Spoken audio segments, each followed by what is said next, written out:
Hello students, welcome to the e-learning platform of Durham College. I am Dr. Swapnalee Kakaty from the Department of English, Durham College.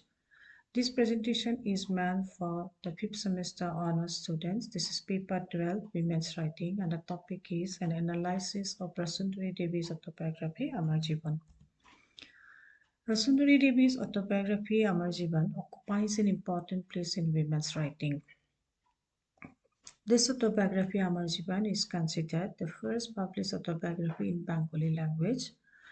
This autobiography was published in two parts. The first edition was published in 1868 after her husband's death, and the second part was published after many years in 1899.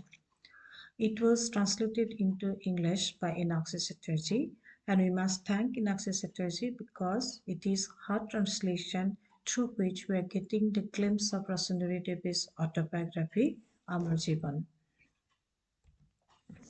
The first edition of this autobiography, Amar Jiban, consists of 16 compositions and tells the story of her life.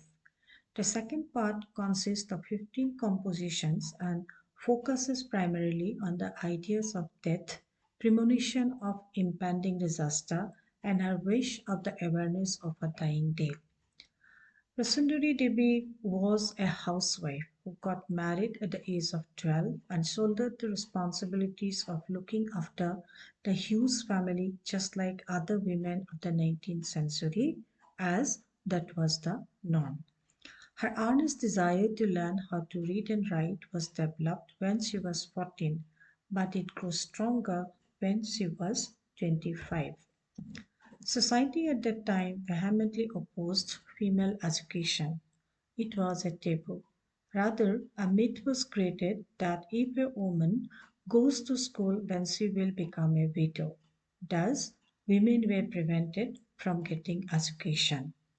In that context, Rashsundari Devi secretly nurtured her desire and learned with her own efforts by writing on the kitchen wall. So we can understand her struggle. She narrated that her husband was not a bad person, but even he was scared of the society. He thought if he sends his wife to school, what the society would say. So that way she was even apprehensive to express her desire to her husband.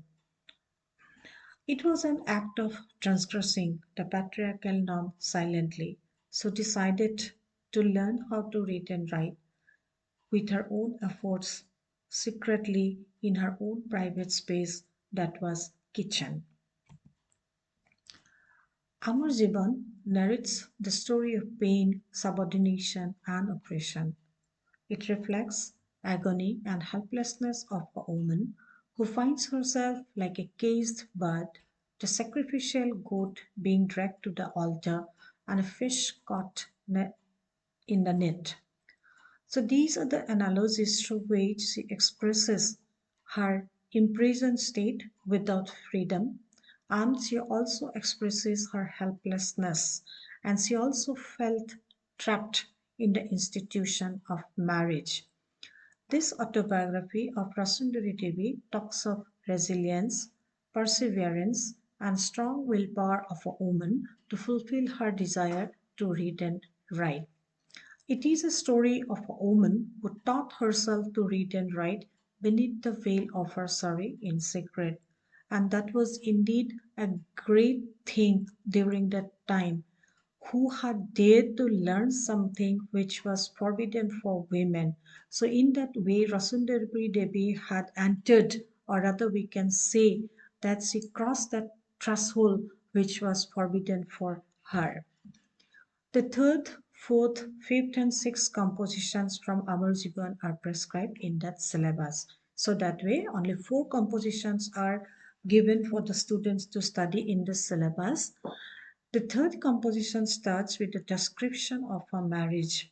So initially, on the day of her wedding, she was very happy getting the jewelry, getting the glittering and gorgeous saris, and she was also enjoying the festivity in her household, and she was very delighted to meet her near and dear ones. But when the time came for her departure to her in law's place, that moment was indeed very sad for her. It is indeed heart-rending to know how people took her away from her mother. She felt very much like the sacrificial goat being dragged to the altar because she was snatched away from her mother and she was so helpless that she couldn't do anything. It was the fate of almost all the girls of that time. It was a custom. Nobody ever dared to question it, but all followed it without questioning the patriarchal norm. The fourth composition narrates a different position of her life. She cried and cried and was unable to cry anymore, and she fell into deep sleep, having no idea where she was taken. So that happened immediately after the day of her wedding, when she was taken to the village of her husband by her in-laws. Next morning, she discovered herself on a boat amid strangers. She felt afraid. She started praying to God as her mother advised her. Her mother had advised her to pray to God during her difficult time, and it was said that Daya Madhav, their family God, will always guide her, will always help her. And this advice of her mother she followed rest of her life, and that had given her lot of strength in the later life. She thought, I could, and I would have to remain in this case for life. She accepted her fate that no longer she would be with her mother and she would have to be in this family which is full of strangers. The fifth composition presents the description about her life. I quote, my day used to begin very early, and there was no respite from housework till long past midnight. I could not rest even for a moment. Unquote. The drudgery of a woman that she was involved is narrated here. Yet she had the satisfaction of performing it well. That is social conditioning. That women were taught to be like that, to do everything without complaining. A woman was destined to perform the role of goddess Annapurna. She was not to feel for herself, she was not to think of her own health and own her liking and disliking. She was just there to fulfill the desire of the Lur's family members. At the age of 14, the idea to learn how to read and write entered into her mind, but society was against it. She wrote, I quote, my only regret was that I was not able to read and write because I was a girl. Women of today are so lucky. Many parents educate their daughters. I think this is a good practice, unquote.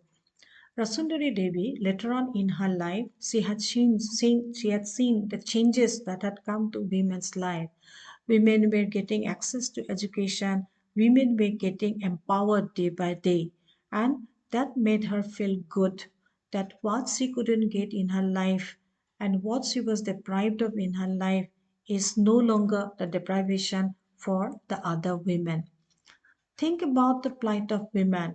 She had her first child when she was 18 and the last one when she was 41. She had 11 children and a miscarriage too. So the question comes here that women during that time didn't have even the reproductive right. The women couldn't take a decision whether she would have 11 children or not. She regretted that she could not take good care of her mother. She was allowed to visit her mother only on special occasion. Rasundari Devi lost her father at an early age, so she was very much attached to her mother. But later on, when she realized that in her life she was not even Allowed to visit her mother, death had given her a lot of pain, and she regretted her condition, saying that what is this life if she is unable to visit her mother when she is ill? She regretted, I quote, why was I ever born a woman? Shame on my life. This question perhaps was the question of many women during that time. The sixth composition narrates her desire to learn